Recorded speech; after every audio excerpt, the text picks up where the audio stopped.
రాజు weds Rambai 2 hours 15 minutes run టైమ్తో ETV Win ప్రొడక్షన్లో థియేటర్స్లో రిలీజ్ అయింది ఈ సినిమా. సినిమా రిలీజ్కి ముందు ఇదొక గ్రేటెస్ట్ లవ్ స్టోరీ అని ప్రమోషన్ చేశారు. అంతేకాదు ఉప్పెన సినిమాకి సిమిలర్గా క్లైమాక్స్ ఉంటుందని లీక్ అవడంతో ఈ సినిమాపై హైప్ బాగానే వచ్చింది. ఈ ఫ్రైడే వచ్చిన సినిమాల్లో ఈ సినిమాకే కొంచెం హైప్ ఉంది.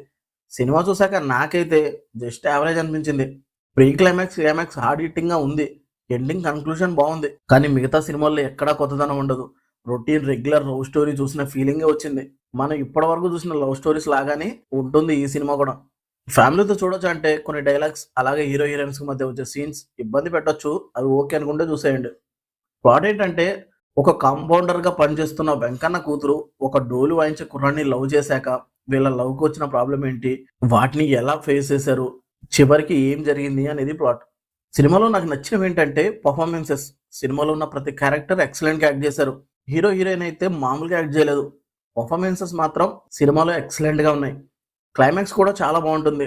అక్కడ లీడ్ యాక్టర్స్ యాక్టింగ్ అయితే టాప్ నాచ్ లో ఉంది. మ్యూజిక్ అండ్ డైరెక్షన్ కూడా బెటర్ గానే ఉంది. 2-3 సాంగ్స్ కూడా బాగున్నాయి.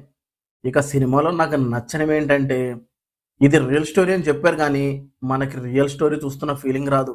ఓన్లీ క్లైమాక్స్ ని బేస్ చేసుకొని ఇష్టం వచ్చినట్టు స్టార్టింగ్ నుంచి డ్రాగ్ చేశారు అన్న ఫీలింగ్ వస్తుంది. కన్క్లూషన్ బాగుంది కానీ ఎంత బాగున్నా స్టార్టింగ్ వచ్చే లవ్ స్టోరీ ఎంగేజ్ చేస్తేనే కదా మనం సినిమాకి కనెక్ట్ అయ్యేది. అదే ఇక్కడ మిస్ అయింది.